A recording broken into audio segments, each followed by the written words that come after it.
She's filthy. Also, can I just say, I was really enjoying this book up until we got a watery bowel situation. Why is that a thing in the ACOTAR universe, that they all have watery bowels? So we basically start with Nesta being self-destructive, and basically the whole gang get together and they're like, okay, you have to move into the House of Wind with Cassian, and you can only train and work in the library, and you can't leave. Now, I see what they're doing, because they're like, she's self-destructive. We don't want her, like, going out doing what she's already doing. And we want to protect her. We want her to get better, you know, by helping her train, she'll get stronger. By making her work in the library, she'll be productive. She'll have a purpose. She'll meet new people, which she does. But I feel like locking her in the house was maybe a bit too far. I mean, I loved that in the first 30 pages of this book, we found out we were getting close proximity of Cassian and Nesta. But I feel like it was a bit extreme to be like, you can't leave the house at all unless you go down the, like, 10,000 steps. So obviously Nesta goes to the house and Cassian starts to piss her off. So she's like, I'm going down the stairs. I'm getting out of here. My favourite part of this entire book. 10,000 steps. She was no longer human. This high fae body could do it. She could do it. She couldn't do it.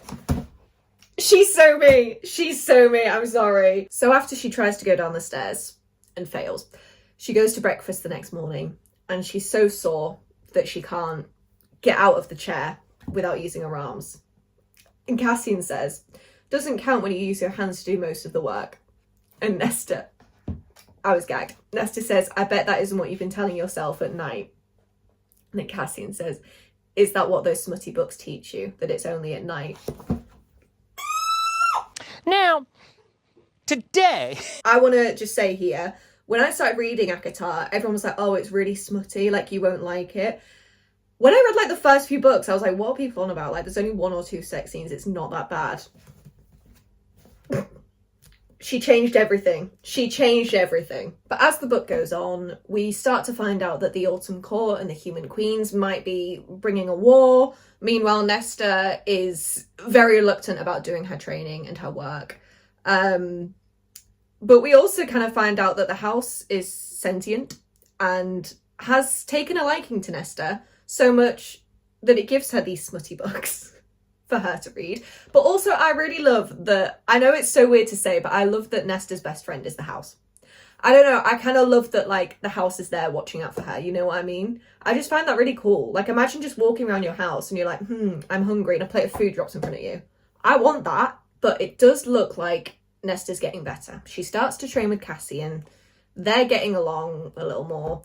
And she's hard at work in the library. Like, she enjoys that. And then Elaine comes to visit. And they have a massive argument. It broke me because I see both sides. Like, I feel like when I was reading the previous ACOTAR books from Feyre's point of view, I was like, Nesta's such a bitch. And oh my God, I love Rhys. I love Feyre. And I'm sorry to say, reading this book, I've fallen in love with Nesta, and I now kind of see how annoying Rhys is. I know, and I'm a Rhys girly, but he is kind of smug. Do you know what I mean? Like, but I don't know if it's because it's from her point of view. I'm sorry, Sarah J. Maas is such an incredible writer to be able to do that. Like, in all the other ACOTAR books, I was like, I love Rhys, I love him. And then in this book, I'm like, I still love him. Don't get me wrong, I still love him. But I see how he rubs Nesta up the wrong way. But anyway, she has this argument with Elaine. And I feel so bad for Elaine because she went through the same trauma as Nesta. And I get what she says about, oh, my trauma just became your trauma, basically. Because obviously the Cauldron, like, kidnapped Elaine. That's a lot of trauma for her to go through. And Nesta was like, oh, but I relive it. Okay, well, what do you think Elaine goes through? But I see both sides because everyone's saying to Nesta, like, you have to train and go to the library and do all these things, or we're kicking you out and sending you back into the human land. But with Elaine, they've just, like, taken her in and they've not said anything like that to her. But then Elaine made the good point of Nesta was being self-destructive, which is why they did that. And they did it out of care. But I see both sides. So after this argument with Elaine, Nesta decides to try and go down the stairs again. Again, she fails and walks her way back up. I can't lie, if it was me personally and they were like, oh, you can get out the house by going down 10,000 steps, I'd just sit in and read. I wouldn't even try at that point. I know I'm not doing that. Anyway, she gets to the top of the stairs, and who's waiting for her but Cassian? And they sort of like have this like mini argument where he's basically trying to get her to talk about Elaine, and she's like, no, I don't want to. But I think she was also very upset because obviously she'd had this idea for all the other women in the library to come and train with Cassian, and none of them came. None of them signed up because they didn't want to, which is fair because they all have trauma around men. But I think that was affecting her a lot. And then what happened with Elaine, it's just a lot for Nesta to take while she's also trying to get over her own trauma, you know? Anyway, Cassian opens up about basically killing everyone that was responsible for his mother's death. And they get talking about that, and Nesta basically just says, I'm not like you. And Cassian's like, well, that doesn't matter to me. I'm not bothered. Like, I don't expect you to be like me. So they're like arguing. And then Nesta just suddenly kisses Cassian. And Nesta, you know, wanks him off. And then she, like, before he can say anything about it being a mistake, because that's the way she sees it from his point of view, she says, someone's quick off the mark. Nesta, no. Oh my god. Because this is the thing. I feel like with Cassian, she's very vulnerable. Do you know what I mean? I feel like she does and says a lot around him that she wouldn't around other people. And then she immediately closes up when she thinks, oh god, he thinks badly of me or whatever. Like, in that moment, she thought he was going to think that was a mistake. So she was just cruel to him to basically win, I guess. I don't know. I don't know why she does this to herself, but it kills me. So a little bit later on, we find out that Brylin, I don't know how to pronounce the names in a fantasy book, okay? The bad guy is looking for the Dread Trove. And everyone basically says either Elaine or Nesta have to go and find them because they were made by the Cauldron. So they're able to find them basically with their power. And Elaine volunteers herself. And Nesta's like, absolutely fucking not. So then Amryn says, well, why don't you go? And Nesta, oh girl, she turns on Feyre and she's like, why can't you look for them? You were made. And not only in that moment does Nesta prove that she doesn't really like Feyre, Elaine is her favourite, she would rather Feyre die over Elaine, which obviously hurts for Feyre, but it forces Feyre to announce her pregnancy. And Feyre, bless her, she really tries to connect with Nesta, because obviously as they're leaving, she goes up to Nesta and she's like, I want you to know first that it's a boy. And Nesta's like, well, why don't you tell Elaine? Because she's your favourite. She, you know, loves you more than she loves me. And Feyre's like, for the love of God, Nesta, can we not just be sisters, please? And I see it, like, because obviously Feyre's grown up in an environment where she's taking care of both of her sisters. And she has, like, a little bit of hatred towards Nesta because Nesta was the eldest. So in her eyes, Nesta should have at least helped a little bit. Which I get, but also just because Nesta's the eldest doesn't mean she should take on the role of mother. You know what I mean? And I think that Nesta has a lot of, like, hatred towards Feyre because of the way her mother raised her. So they're both like, I get both sides. They both have these views of each other that make them not get along. But I think Feyre's really trying with Nesta and Nesta's just not taking any of it. Oh, girl. Which I can't blame her because she's been through a lot of trauma. But also, it's your sister. But it actually started to piss me off a little bit. Whenever Nesta, like, started to bitch about Feyre, I was like, girl, get over it. Like, Feyre's been through trauma as well. Do you know what I mean? She's not my favourite character, but I see her side to the story as well. And I feel like, I don't know, they should have just resolved that sibling rivalry early on. So anyway, Cassian starts to become a little bit heated over the fact that Nesta made him come and he didn't do anything to her. So he seeks her out. He goes to her room and he's like, I'm here to settle our debt. I think we all know what happens then, okay? I feel like I don't need to say it. He eats her out. And before, like, she wants to, like, go further, and he just steps back and he's like, we're even now. When I said this book was filthy, 10 pages after that, 10 pages, we have Azriel and Cassian sparring. And Nesta has this whole fantasy about having a threesome with them. This girl, she, horny jail.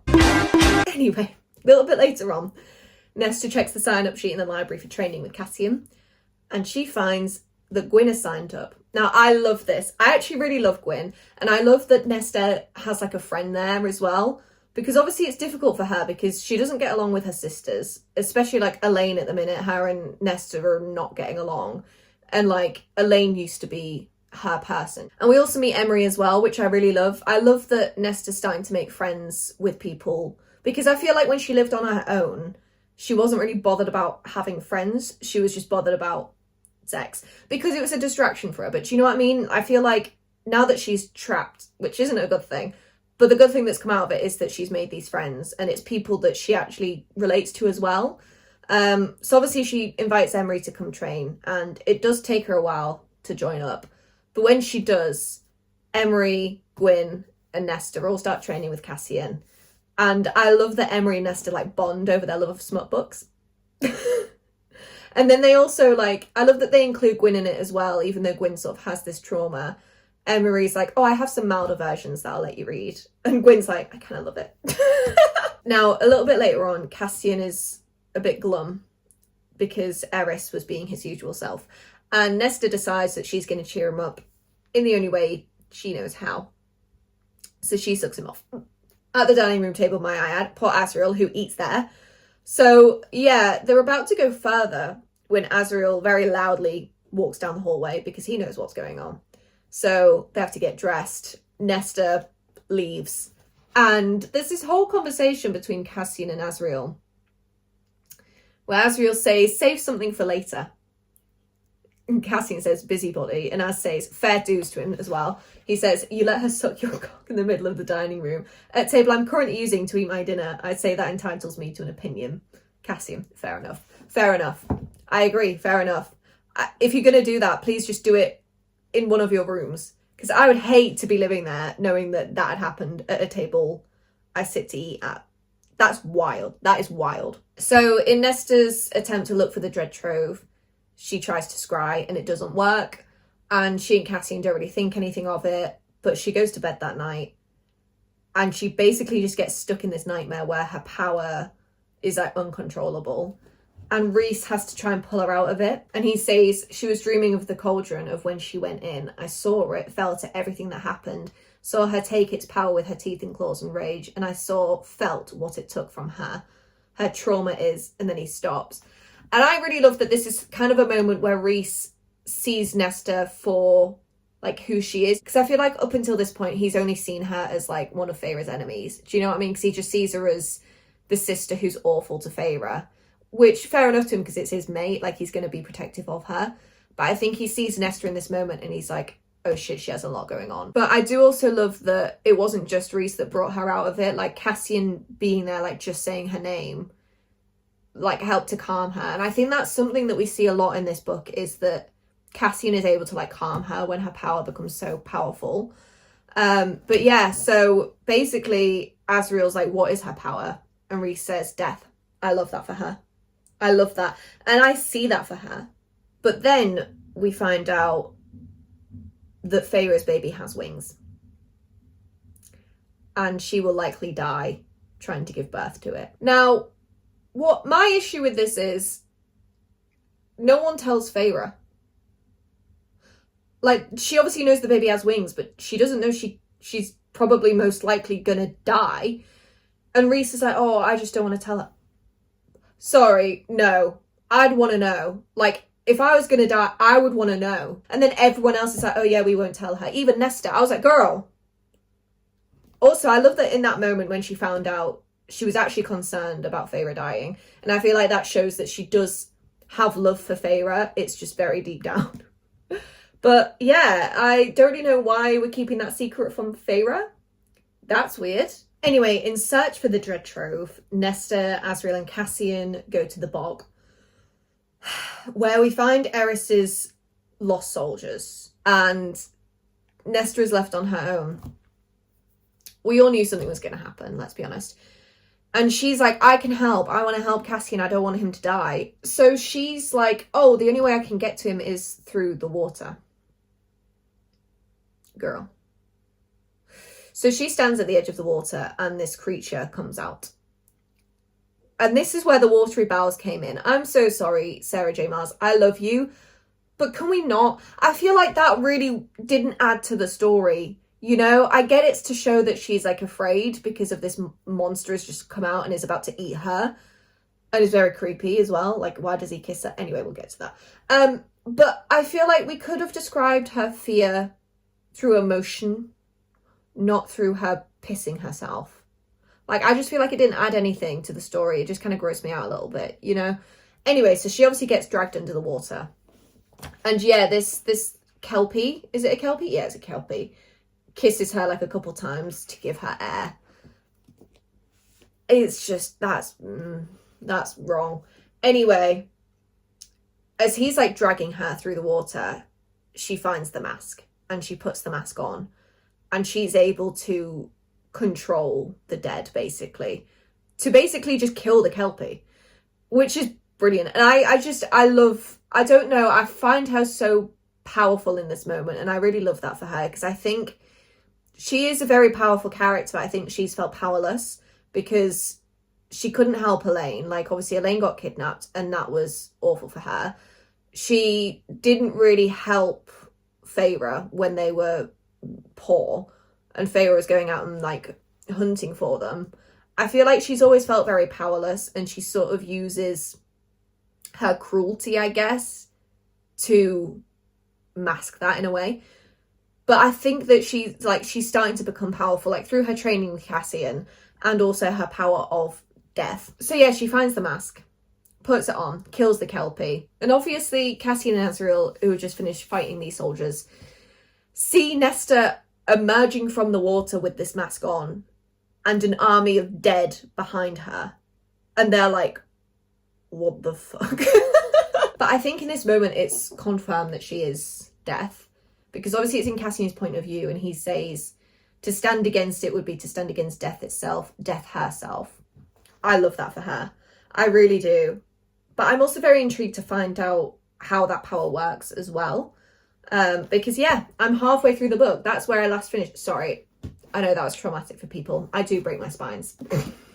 I'm so sorry. I don't do it with like my Shadowhunter books, because they've got pictures on the spines that all match up. I try not to break those, but I love breaking a spine. I'm sorry. I know that's traumatic for some people. Anyway, so yeah, that's where I am now in A Court of Silver Flames. And I love this. I love that we're starting to see Nesta like opening up as a person. I think her and Cassian have this like really lovely bond at the minute, and we all know that they're going to be mates. I know they're going to be mates. But even though they're like just sex at the minute, I feel like Cassian is like the only person that can pull her out of her power. Do you know what I mean? Because like with the nightmare and when she was searching for the Dread Trove with like everyone around, and nobody could like pull her out except Cassian because he snogged her. And yeah, I just like, they clearly have this like bond where he's the only person who's able to get through to her. And I love that. But I also love that it doesn't just revolve around Cassian and Nesta as well. It's about her friendships with the sun. Sorry, wow. It's about her friendships with Emery and Gwyn as well. And I love that we're seeing her like become her own person. Because obviously in the other books, we just knew her as Feyre's bitch of a sister. Whereas I'm really starting to love her. I'm sorry, I know there's Nesta haters out there, and I was one. But now that I'm reading this book, I see her point of view to everything. And I understand everything, you know? So yeah, I love her. And hopefully I'll be back with a part 2 soon. It's not going to be next week because I've still got half the book to get through. This has taken me 2 or 3 weeks so far. So we'll see. I'll be back soon. I don't know when.